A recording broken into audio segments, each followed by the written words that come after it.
Assalamualaikum warahmatullahi wabarakatuh. Alhamdulillah, salatan wassalaman ala rasulillah wa ala alihi wa sahbihi wa mawalah, amma ba'du. Bapak dan ibu-ibu jemaah rahimakumullah, kita lanjutkan kajian kita tentang udhiyah atau kurban. Dari dalil-dalil yang sampai kepada kita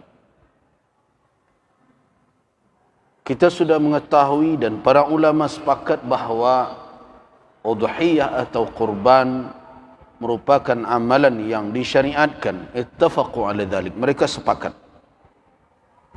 Dan hukum dari berkurban telah kita jelaskan tadi adalah sunnah muakkadah. Keutamaannya banyak.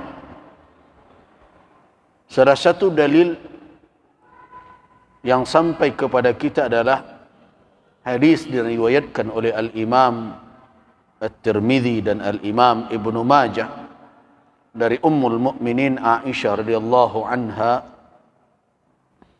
Rasulullah sallallahu alaihi wasallam bersabda, "Ma 'amila ibnu Adam yauman nahri 'amalan ahabba ila Allah azza wa jalla min hirakati damin wa innahu la ya'ti yaumal qiyamati biquruniha wa adlafiha wa ash'ariha wa inna ad-dama la yaqa'u min Allah azza wa jalla bimakanin qabla an yaqa'a 'ala al-ardi fatibu biha nafsa."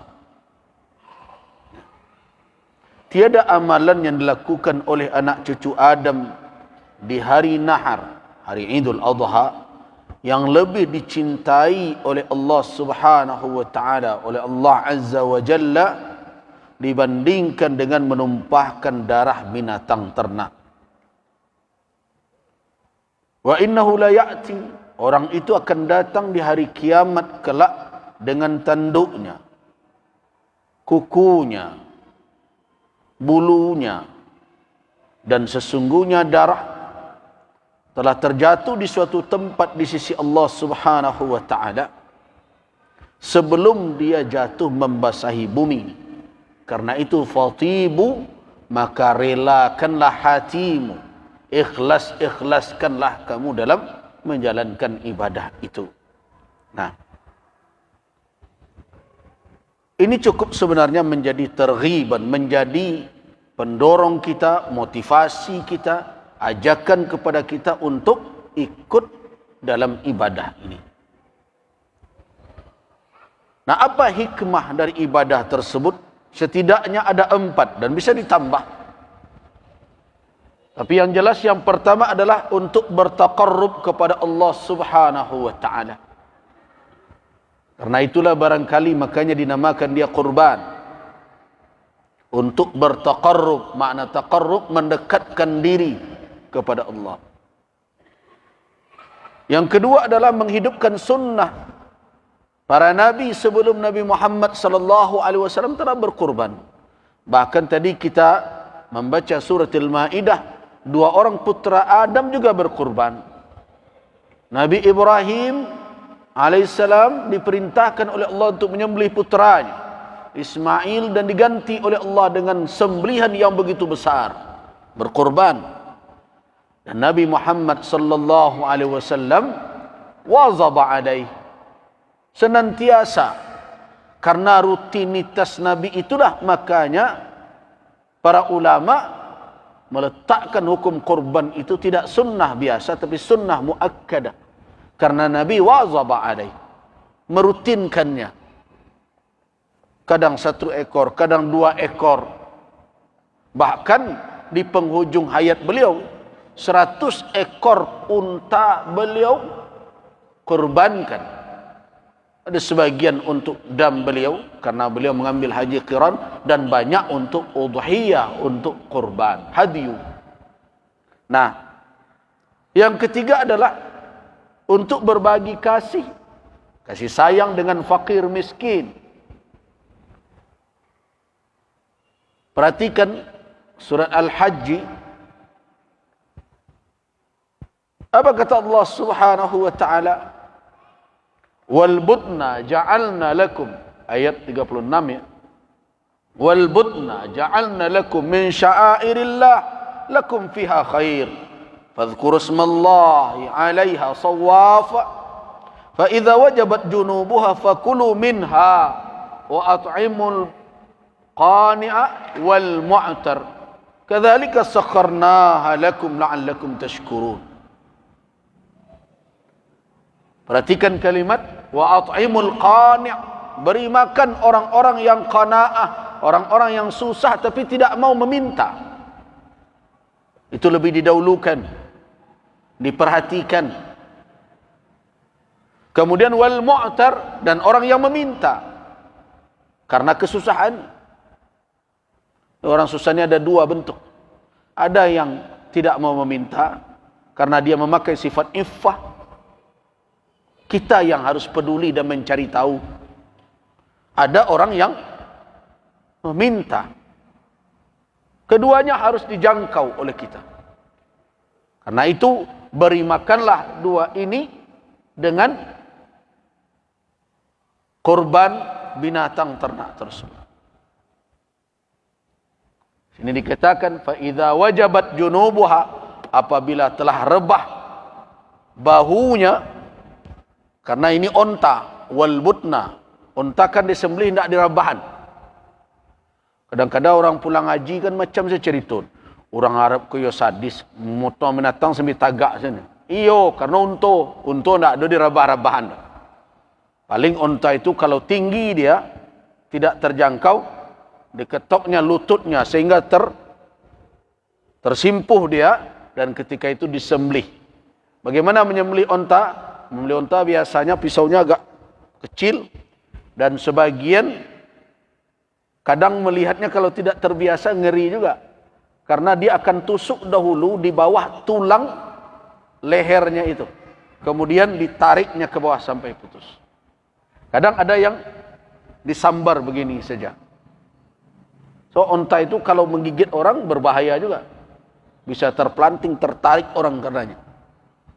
Nah, di mana disembelih? Yang panjang lehernya itu penyembelihannya mendekat ke dadanya. Sedangkan leher binatang atau hewan yang pendek itu dekat ke dagunya, hulqum. Nah, itu untuk lebih mempercepat keluarnya darah dan hilangnya nyawa. Itu sudah ditunjukkan di dalam tuntunan syariat kita. Nah, kalau dia telah mati, biasa rebah. Artinya setelah dia mati, maka makanlah. Tentu dimasak dulu, tidak perlu disabui, masaklah dulu, tidak begitu pula. Nah, itu sudah mafhum saja itu. Nah, kemudian beri makan, berikan kepada orang-orang yang susah. Dalam ayat lain, wa'at'imul ba'isal faqir. Orang yang susah lagi membutuhkan.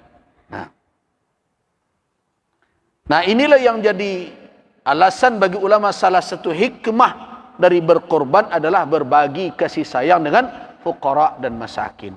Dan dia merupakan jaminan sosial untuk kondisi terbatas. Jadi jangan dipaksakan untuk selamanya. Korban memang mengobati kesulitan di hari itu. Sama dengan Idul Fitri.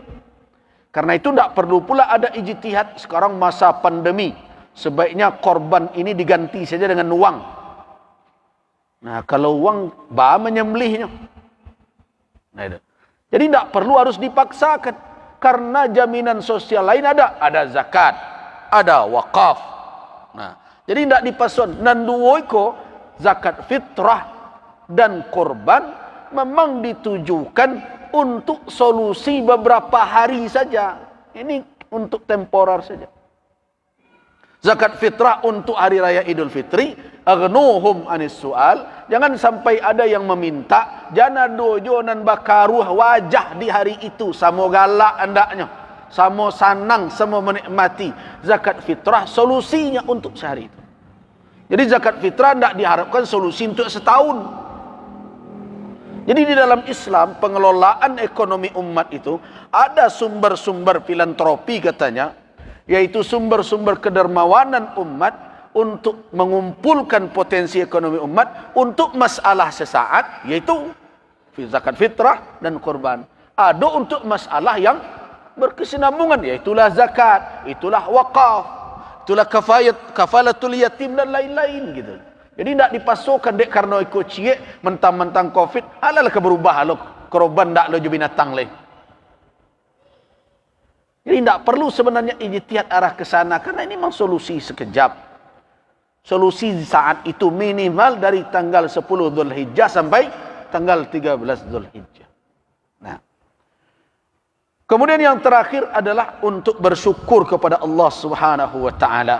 Nah, syukur kepada Allah sebagaimana dalam ayat 36 tadi, la'allakum tashkurun. Nah, kemudian kita lanjutkan. Apa jenis hewan kurban? Hewan kurban itu bahimah. Bahimah adalah hewan ternak yang berkaki 4. Jenisnya telah ditentukan. Nah, karena itu kalau ada yang mengatakan boleh berkorban siku ayam jantan, itu bukan makna udhiyah. Kalau bersedekah makna kurban dalam pengertian umum, kita mendekatkan diri dengan memberikan itu kepada orang lain, bukan dalam makna udhiyah, ya silakan saja. Tapi kalau maknanya kurban yang disembelih di hari raya sampai akhir hari tasyrik untuk bertaqarrub kepada Allah, yang disyariatkan itu dengan bahimatul an'am, dan tidak masuk dalam kelompok bahimah itu ayam, apalagi talur. Nah, yang tiga itu mana?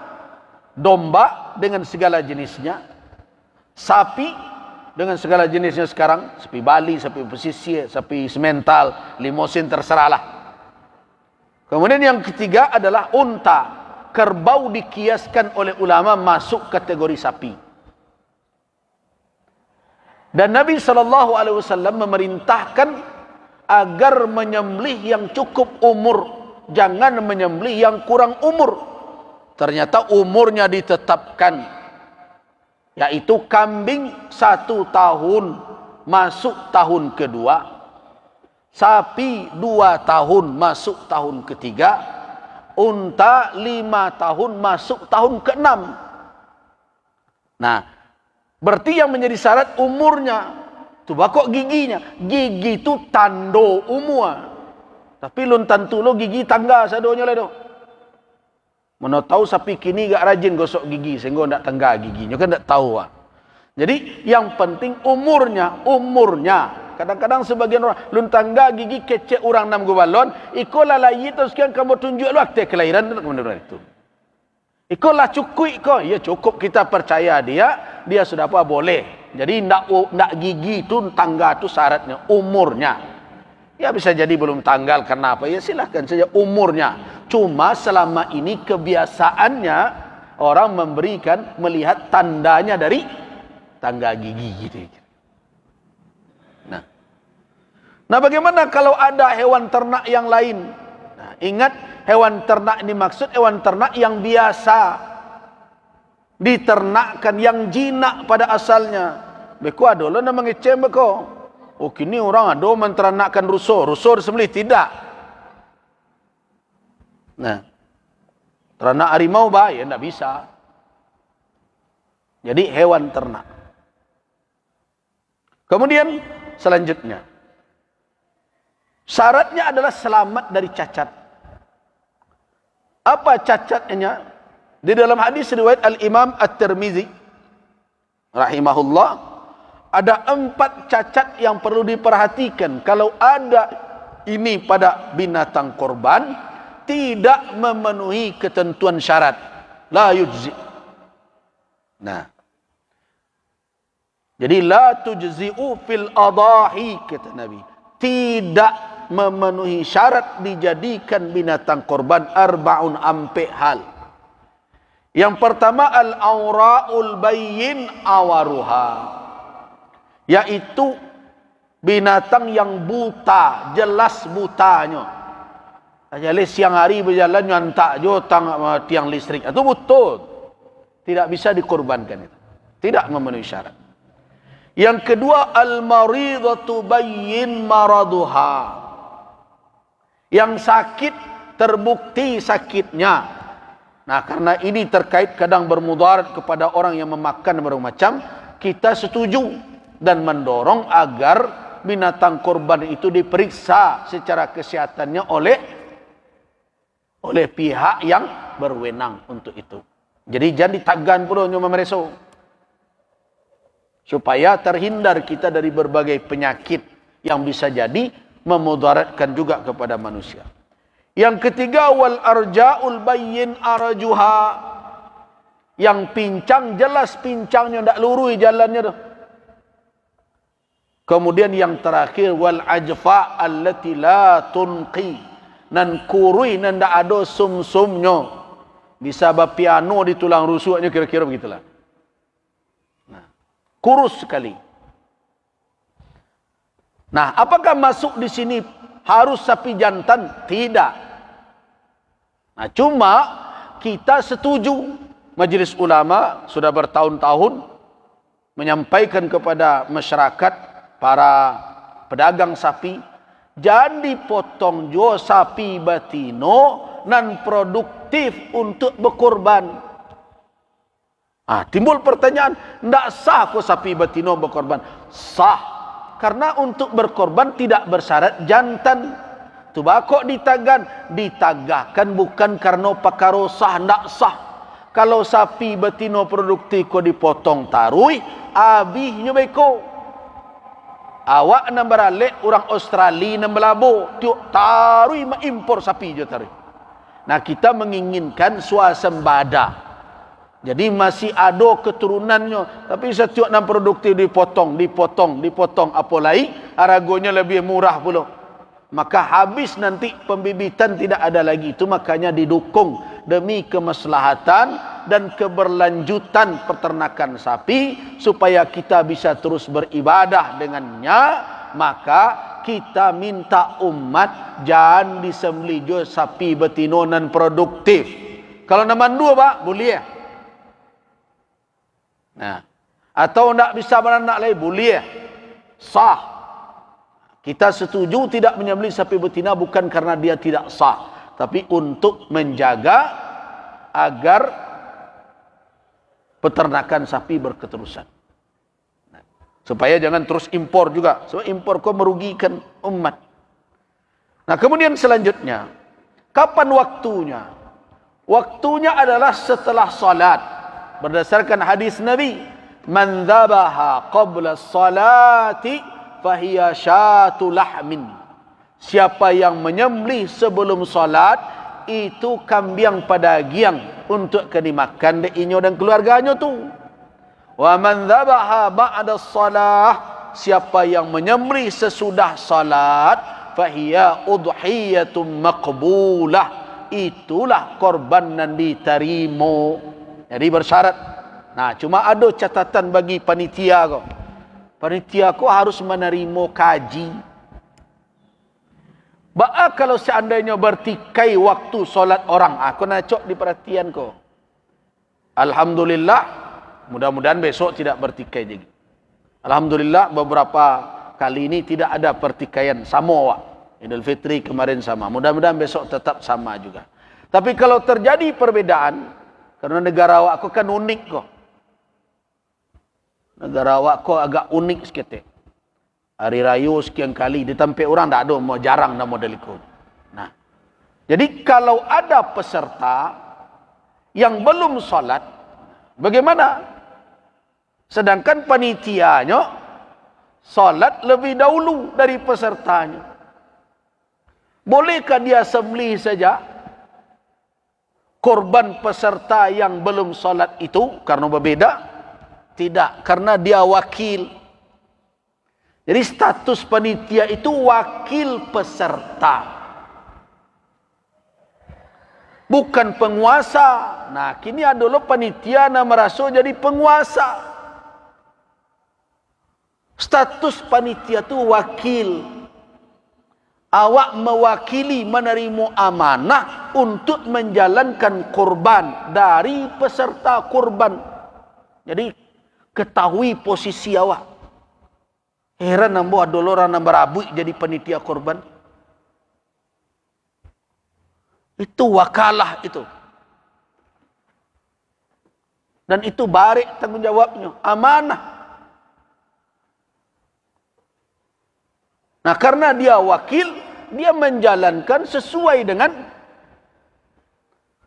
apa yang dilakukan oleh orang yang mewakilkan pekerjaan itu kepadanya. Kalau nak mewakilkan tulun tibo wakatunya lai, karena yang disuruh menyembelih dan membagikan kan peserta sebenarnya. Maka kalau terjadi seperti itu, panitia bijaklah sesuaikan penyembelihan. Kalau nak aman, sadonyo tunda sehari supaya sama salat dulu sadon. Jadi hati-hati. Tanggungjawab panitia korban itu sebagai wakil jangan sampai lalai memperhatikan petunjuk syariat. Kalau tidak bertanggungjawab kelak tentang ibadah orang. Wak menjalankan ibadah orang. Wak letakkan di pundak awak amanah tersebut. Kemudian berikutnya pembagian korban. Apakah ada di dalam petunjuk syariat dalil yang membatasi persentase tertentu untuk orang yang menerima korban? Tidak ada. Tidak ada petunjuk sepertiga untuk iko, sepertiga untuk iko, sepertiga. Tidak ada pakai sepertiga. Yang ada di dalam Al-Quran, yang tersebut dalam Al-Quran, fakulu minha, makanlah daging korban itu oleh kamu, berarti ada untuk dimakan dek peserta.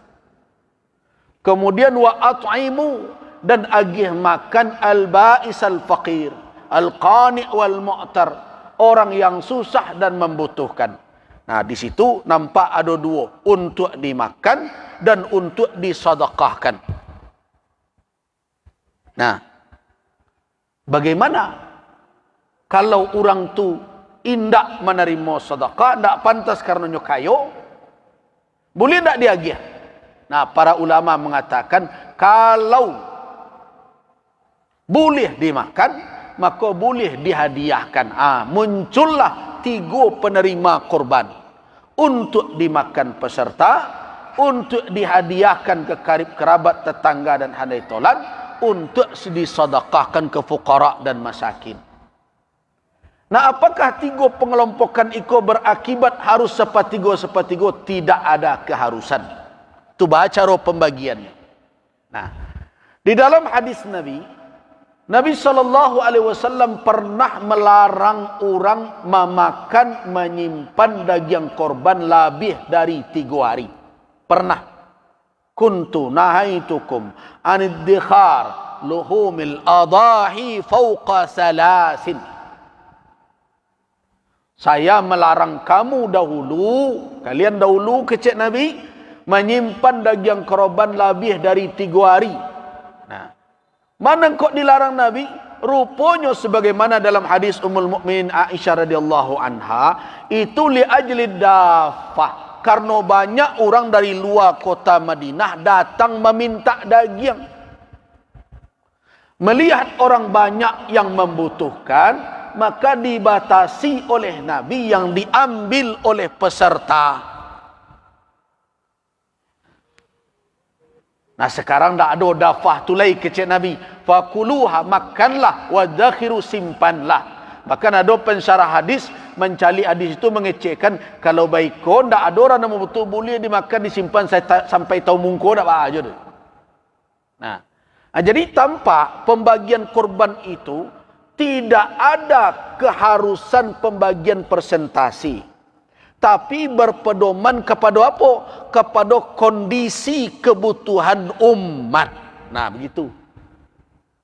Kalau dalam suasana umat membutuhkan, banyak orang yang susah, ndak aja orang makan daging, apalagi kondisi kini pandemi seperti ekonomi tidak bergairah. Orang sulit mendapatkan makanan. Kini bahkan membutuhkan meningkatkan imun kecil orang ya. Nah, berarti mereka makan yang bergizi. Amun bingung mau mencalik pemerintah kok kini orang disuruh naikkan imun, makanan yang bergizi, protein. Piti orang tak ada jalan keluar. Juga ke diwalinya. Nambah gizi dan berbagai macam itu. Nah, untung sekarang ada ibadah seperti ini. Nah, kalau kondisi sangat membutuhkan, masyarakat banyak yang susah, maka dalam kondisi seperti itu ambil petunjuk Nabi. Awak nalai bapiti, nan biasa makan daging, tak usah banyak-banyak nama ambil. Berikan kepada fuqara dan masakin lebih banyak. Yang jelas, 3 tadi boleh untuk dimakan. Silakan ambil sedikit, tabarrukan, mendapatkan berkah karena perintah Allah suruh makan. Berikan kepada karib kerabat sebagai hadiah, dan perbanyak kepada fuqara dan masakin kalau kondisi menuntut seperti itu. Boleh kami memilih-pilih.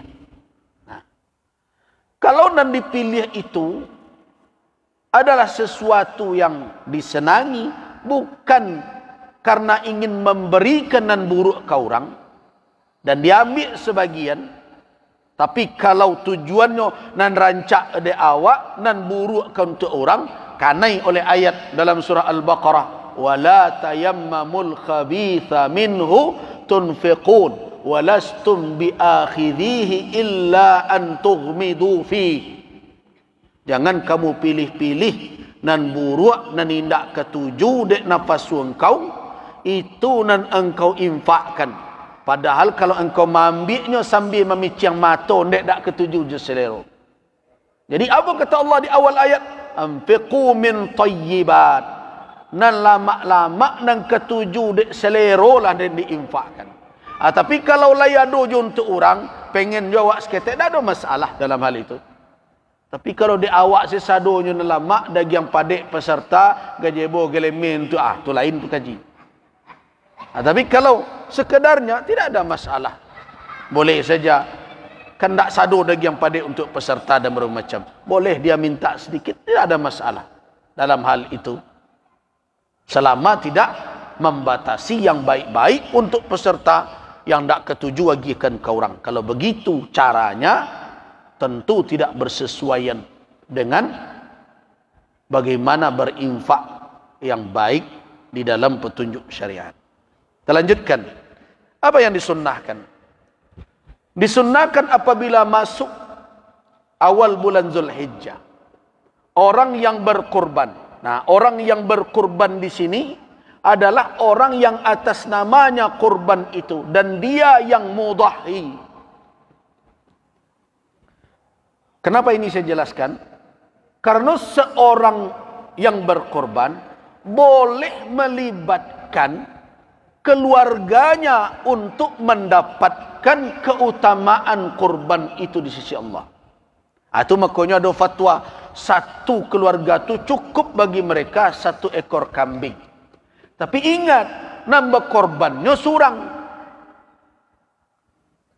Nah lain itu diikutkan deknan surang tadi mendapatkan pahala dan keutamaannya.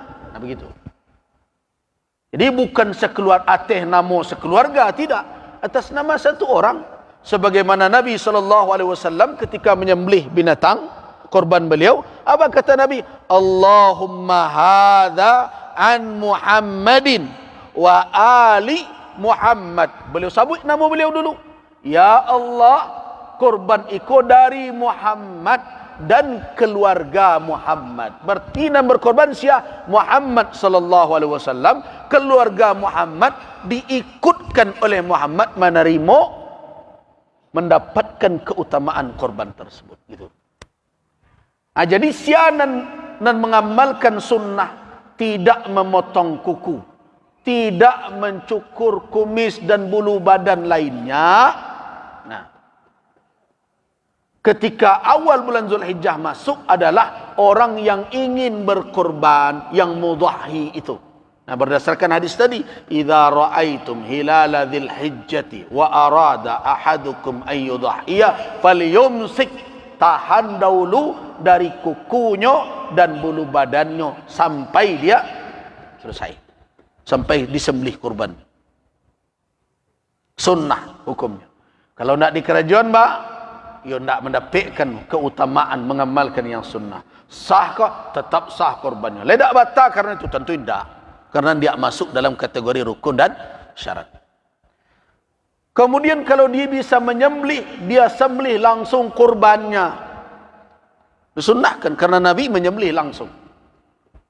Beliau rebahkan binatang kurban beliau, kambing beliau, beliau letakkan telapak kaki beliau di lehernya untuk menahan supaya dia bergerak kaki kanan beliau, dan beliau pegang kepala kambing dengan tangan kiri dan beliau sembelih dengan tangan kanan. Jadi langsung lebih afdal. Kalau tidak bisa, wakilkan kepada orang. Yang ketiga, berdasarkan riwayat dari Al-Imam Abu Dawud rahimahullah, ketika menyembelih korban, sebaiknya dia baca doanya, inni wajjahtu wajhiya lilladzi fatara as-samawati wal arda ala millati Ibrahim hanifa wa ma ana minal musyrikin inna salati wa nusuki wa mahyaya wa mamati lillahi rabbil alamin la syarika lahu wa bidzalika umirtu wa ana minal muslimin Allahumma minka wa laka wa an. Sabutlah nama awak, kalau bawa keluarga awak, dan kemudian baru bismillahi wallahu akbar. Kemudian apa yang harus diingat? Nah, ini peringatan. Bila mau satu ekor kambing cukup untuk seseorang dan keluarganya, walaupun korban atas nama satu orang, karena Rasul sallallahu alaihi wasallam mengucapkan kalimat tadi. Sapi untuk 7 orang juga, kambing untuk satu yang berkorban. Jadi tidak sadonya atenamo satu, tapi yang itu boleh melibatkan. Berikutnya, 1 ekor sapi cukup untuk 7 orang dan boleh setiap orang mendoakan korban diterima darinya dan keluarganya.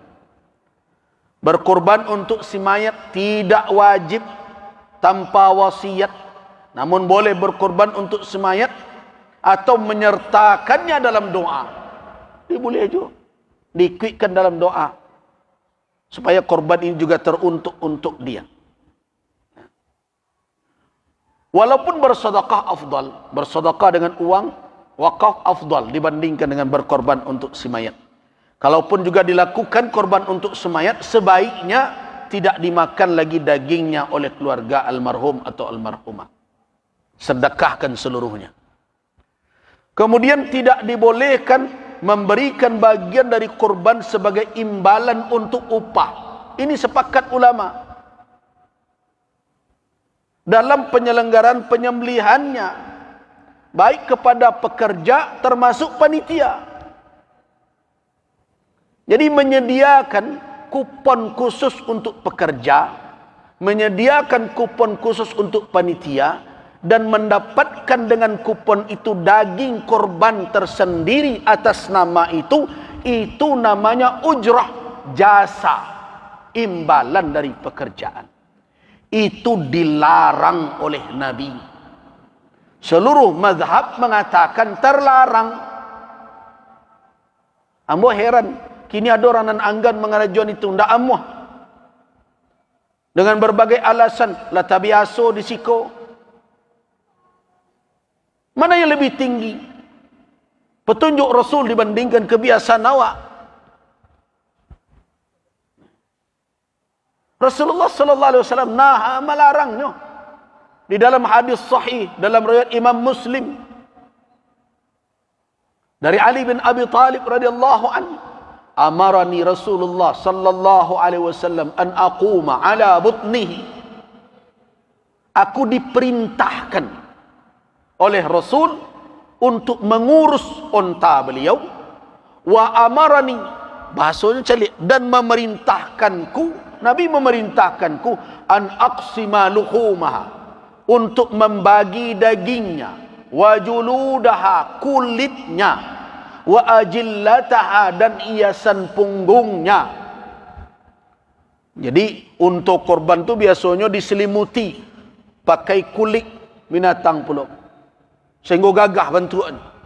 Disiarkan seperti itu. Ajo kulit pelampuk punggungnya tu harus dibagi pula tu. Perintah Nabi kepada Ali. Dan memerintahkan pula Nabi, perintah Nabi berikutnya, wa alla u'tiyal jazzara, Dan Nabi memerintahkan jangan saya berikan tukang jagal. Itu pekerja tadi. Minha syai'an, sedikit pun dari kurban itu. Fi jizaratiha, dalam penyembelihan pengelolaannya itu.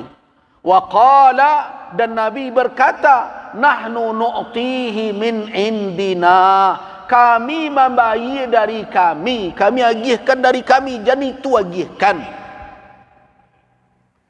Di malai ragunya tu. Anak-anaknya kadang-kadang bawa istilah-istilah lain. Indak bu ya, kau gotong royong saja kau. Jadilah kau yo gotong royong. Kalau ndak dapat bah, ndak dapat tu singguang wak. Tu dak gotong royong namanya tu.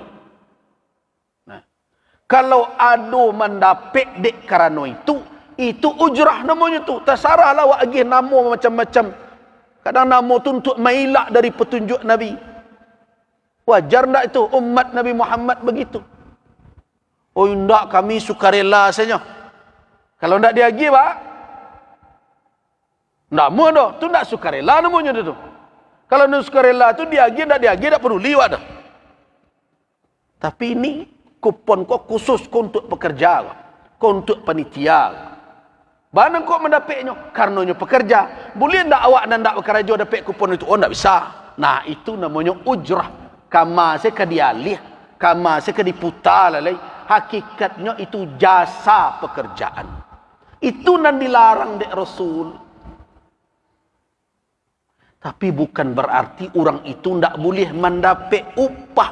Boleh. Tapi indak dari korban tu. Nabi mengecekkan, nahnu nu'tihi, kami maginya. Nah berarti harus disediakan jasa itu oleh nan punya korban. Waduh nandak namu panitia peserta tu ustaz ya. Ya ndak berang-berang tak masalah dah ndak namuhnya. Agian jawi kayaknya. Aku jawi ibu Bantailah surang. Kulitilah surang. Cancanglah surang, bagianlah surang. Selesai masalah. Karena nan tersuruh menyembelih, nan tersuruh menguliti, nan tersuruh membagikan sia. Orang yang berkorban bukan panitia. Panitia itu menjalankan berdasarkan amanah, berbentuk perwakilan. Kalau tidak namuhnya menanggung itu, berarti tidak bisa diterima perwakilannya. Ini kadang-kadang awak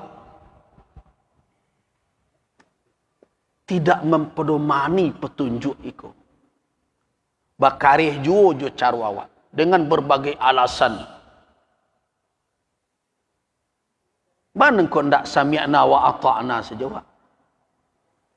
Nah, berikan jasa orang yang bekerja tadi. Lebihkan 1.000, 200.000 per orang lah dapat berapa? Sudah hampir ratus. 100.000 saja lah 700.000 siku jawi. Berikanlah agak 300.000, 400.000. Berapa orang bisa pembali minyak dan berbagai macam. Tapi untuk jatah dia sebagai warga berhaknya dapat, karena itu bukan imbalan kerja. Silakanlah. Sebagai warganya berhak mendapat kupon biasa, silakan. Tapi atas nama pekerjaan dia tidak boleh menerima dari korban itu. Termasuk kulitnya. Nah ada juga nak bakare. Oh kami nak iyo jo daging. Boleh. Ada caranya. Lebihkanlah. Kadang korban ditampai itu sampai 10 ekor bagai. Kadang lebih 10 ekor. Kalau dilebihkan 100.000 surang untuk pekerja, seekor jawi berapa tu? 700. Kalau 10 berapa? 7 juta. Nah 7 juta tu balian jawi siku. Kan dapat jawi siku lagi. Tak perlu lo bersyarat umur dia tu. Karena nyo ndak untuk korban dah. Nah, sapi nan di Bali, jawi nan di Bali untuk pekerja tadi, bantai lo ketika itu. Nah, jadikan daging itu untuk upah. Tapi awak selamat dari larangan Nabi. Baitu bertakwa dalam beribadah. berusaha untuk sam'an wa ta'atan. Itu takwa. Tapi kalau indak juga berbagai cara ditunjukkan, berarti kebangkangan kepada petunjuk syariat yang ada dalam diri itu. Boleh nak jawi ko solusinya. Bali lah jawi itu. Jo pitih upah kuah nalah disediakan nak peserta. 10 ekor jawi siko. Satu sapi 700,000. Karena lah dilabih 100 orang kan 7 orang. Kali 10 lah 7 juta. Balianlah jawi ga 4 juta kan cukup gadang jawi ni. Sembelih ketika itu. Daging dan jawi itu pakai untuk upah. Anda terlanggar larangan Nabi SAW. Nah, kemudian bagaimana dengan kulit? Kulit dilarang dijual oleh peserta kurban dan panitia. Kenapa? Karena panitia itu wakil peserta. Kalau panitia nak menjual, sama jo peserta nak menjual. Nah, kenapa begitu? Wakil itu bertindak atas nama yang mewakilkan. Sama jo orang mewakilkan nikah. Kalau ada orang ke menikah, diwakilkan misalnya ke seseorang. Akhirnya, tiko ijab kabul, aku terima menikahi anak bapa. Mewakili kawan nambo sianu dengan maharnya sekian tunai. Kamu itu kan? Sianu menikah. Orang nama salam tu kah? Atau kawan yang diwakilnya? Kawan yang diwakil jadi bawa lebih ni orang. Kau tindakan wakil, tindakan yang mewakilkan. Jadi kalau panitia yang menjual, sianu menjual sebenarnya? Peserta. Kan dilarang dek Nabi. Nah, di dalam hadis Abu Hurairah diriwayatkan oleh Al-Imam Al-Hakim An-Naisaburi. Imam Hakim mengatakan hadis ini sahih. Syekh Albani mengatakan hasan. Hadis ini bisa jadi hujjah. Man ba'a julda udhiyatihi, siapa yang menjual kulit korbannya, fala udhiyatalah. Tidak ada korban tuinya. Nah, tidak ada yang keluar dari hukum itu melainkan sebagian dari kalangan Hanafiyah. Nan lain mengecekkan haram. Aman kawak paci. Tentu lebih kuat hukum nan mengecekkan dilarang. Tapi bajak kulit ko caranya. Nah, sederhana. Agihkan ke fuqara dan masakin. Yo mengapa magiannya dicancang? Mengapa dicancang? Agih secik-cik kenyo. Pilih orang fakir miskin nan mungkin yo sama dapat jo nalin 1,5 kilo atau 2 kilo atau 1 kilo, tetapi keluarganya jauh lebih besar, kondisi lebih parah. Nah, gie kuah kulit jawi. Nyo tanyo, kamangade ambo dak pandai memolahnya depak panitia. Nantilah kok tiba orang membeli jual dia awak. Orang yang menerima tidak dilarang menjual. Asalahnya. Kan masalahnya ndak buntu sadonya tu. Cuma kadang perangai panitia ku ada ndak ke diatur-atur. Itu masalahnya. Itu masalahnya. Berarti ketundukan kepada petunjuk syariat yang ndak ada. Supaya lebih aman jalannya. Sudahlah, terima orang kau mari pak berapa orang? Aku kulit 10 Pak 10 orang, ambil cik seorang. Kalau kami, tu ada orang kembali kulit dah. Pak lah beretongnya, dah sarah repak lah sinan. Kalau itu dilakukan melanggar, tak? Tak ada melanggar. Kenapa? Karena orang sudah menerima berhak untuk menjual. Nan hebat bana kini, kulit ko dijawi jo lagi, ala dijualnya kurang. Luntangga dari jawi jualnya, terima piti. Dan berbagai macam. Nah, Bapak dan Ibu jamaah rahimakumullah. Banyak lagi sebenarnya yang perlu kita perbaiki. Cara pemberian. Kadang dek karano cara awak tu ada lu nandak tapi. Orang fakir, orang miskin nan tahari lah. Nan lecehkan. Orang dek arok kadang-kadang berdasaknya, basasaknya. Padahal kita harus menjaga sedekah itu jangan diiringi oleh adza, oleh kalimat, sikap yang menyakiti orang yang menerima, yang merendahkannya. Karena itu setiap tahun usahakanlah memperbaiki supaya ibadah awak itu tagak di atas ketakwaan. Itulah pesan nombor. Saya cukupkan sampai di siku. Assalamualaikum. Sampai di mana pentingnya saf lurus dan rapat. Saf lurus dan rapat itu sunnah muakkadah. Nah, jadi dan imam malah disyariatkan agar memperhatikan saf jamaahnya. Disyariatkan. La yukabbir, tidak bertakbir sampai dia melihat bahwa saf jamaahnya telah lurus. Nah, jadi kalau ada imam yang melihat sudah saf centang perenang, kemudian nyot takbir saja, itu khilafus sunnah. Dia mengabaikan petunjuk. Nah, tentu makmum juga berusaha untuk membantu imam. Nah, jadi karena itu memang menjadi tugas imam untuk mengingatkan jamaah setiap akan salat. Kalau dia melihat saf itu belum lurus. Kalau lalurui nampak dia tentu tak suruhnya lah. Itu makanya imam tu memperhatikan dahulu. Tapi kalau lalurui tak perlu. Kalau belum lurus perlu, atau di belakang yang tampak oleh dia belum lagi sawu sufufakum. Itu adalah bagian dari tugas imam sebelum dia takbiratul ihram.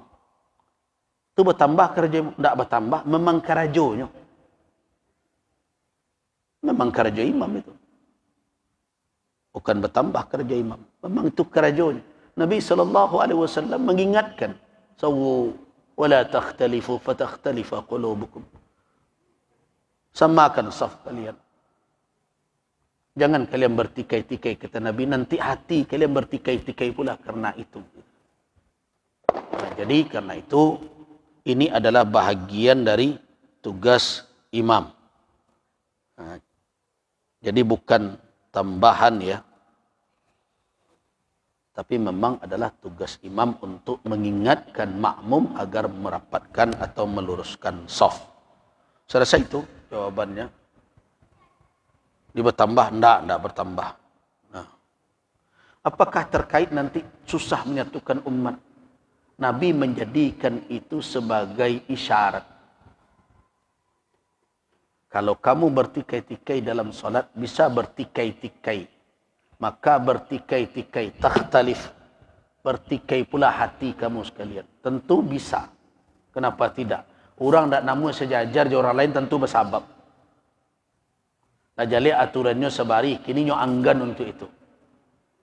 Kalau sempat begitu, ada sabab itu. Nah, jadi benar, ikhtilaf fis sufuf, pertikai di dalam saf, bisa membawa pertikaian dari hati. Karena ada kecenderungan dari orang yang tidak mau menyamakan saf itu untuk memisah dan tidak seirama dengan orang yang berjamaah. Nah, itu kan berisiko. Jadi peringatan Nabi itu ada hubungannya.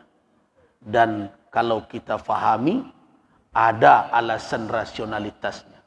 Orang kalau enggan satu barisan, masih ada sebab.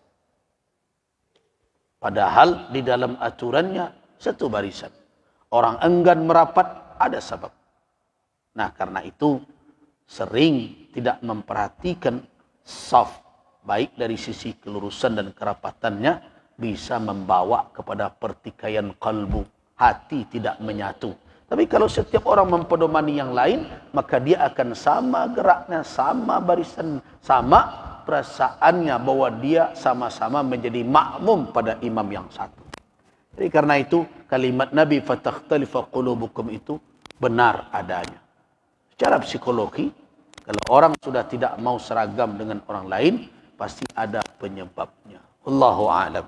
Demikian kita cukupkan sampai di sini. Waffaqanallahu wa iyyakum lima yuhibbu wa yarda. In uridu illa al-islam mastata'tu wa ma taufiqi illa billah. Waffaqanallahu wa iyyakum. Billahi taufiq wal hidayah. Wassalamualaikum warahmatullahi wabarakatuh.